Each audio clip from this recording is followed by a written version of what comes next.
Do you ever feel like your phone or smart home device is spying on you?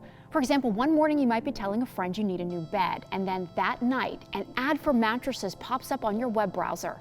It is very eerie. Can your smart devices be listening in? That's a question we're posing to Joseph DePlato, the CTO of Bluestone Analytics, a cybersecurity company based in Charlottesville. Thanks for coming in today. Thanks for having me. So tell us a little bit about your company. What exactly do you do? So Bluestone helps businesses with their cybersecurity architecture. We offer penetration testing, incident response, managed detection and response, and virtual CISO, which is the Chief Information Security Officer. We essentially will take ownership of all the security controls of an organization so that they don't need to worry about it.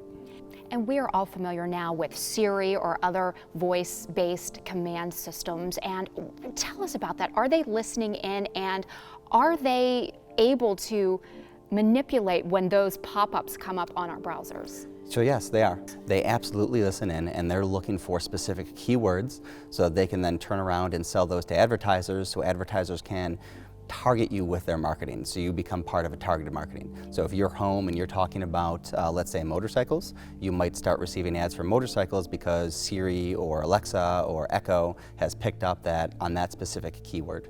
And social media too, we've been talking about that. I mean, Facebook, there have been all of these relationships that have been built that they are getting that information from us. Mm-hmm. Yeah, so Facebook just recently made the news a couple months ago, if you recall, with the Cambridge Analytica scandal, where one of their data sharing companies was using that data and siphoning that data for targeted election monitoring, let's call it.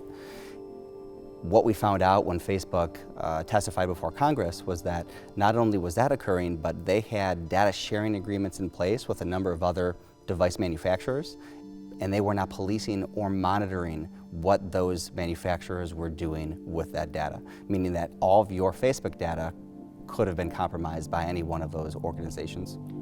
You mentioned Echo and also Alexa, very popular out there, also Google Home. How can we prevent them from listening in and then sharing that information with advertisers? Not having them in your home.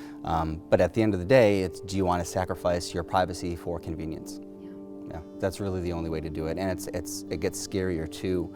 Videos that you upload to social media can also affect your advertising. For example, my wife recently uploaded something to Instagram, a video that she had made, and she mentioned adoption in the video, and within a couple of hours she was receiving ads on her phone for adoption agencies. And how do you respond to this sort of scenario? This happened to me personally. I was going somewhere, I did not use Google Maps, I went to a jewelry store to have a ring repaired. There about 20 minutes, again, never used Google Maps, and then later that afternoon, a ring advertisement pops up. How do you respond to that? How did something like that happen when there was no use of Google Maps in that scenario? It's location services on your phone. So location services are always turned on, and based on the apps that are on your phone, they will leverage and use that data and sell that data to advertisers. So more than likely, one of the apps on your phone is syncing your location services to some advertiser, and they saw that you visited a location that was selling rings. How do you know how quickly it's happening and which app is actually using that information? That turnaround was so fast. So how do we know what is actually taking our information? So both iOS and Android offer the ability to go through and look and see what apps are doing.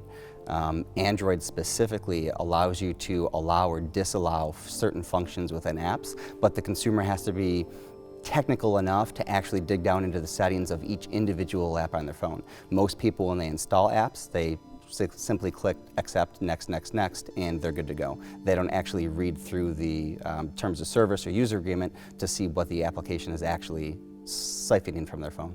So how do we prevent all of this information from being shared? Is there any way that we can stop being bombarded with this each and every day? So there's a number of ways that they are getting this information. The first is your ISP, or information service provider. So that could be your local internet, Comcast, Verizon, whatever it may be. Next is your cellular carrier, AT&T, Verizon. all of those organizations can monitor and look at the traffic that's coming off of your phone and then turn around and sell that data to advertisers. So the first thing you should do is install what's called a virtual private network on your phone and on your home, so that all of the traffic that's going to and from your phone is encrypted and those organizations cannot look or see what you're doing. Next is just being smart with social media. So ensuring that your privacy settings are set to the minimum, and to be perfectly frank, uninstalling apps that you don't need and not leveraging social media unless you really need to. As we become more dependent on these types of devices, such a timely conversation. Thank you so much for helping us to navigate. Thank you. For more information, you can visit the blog on your screen.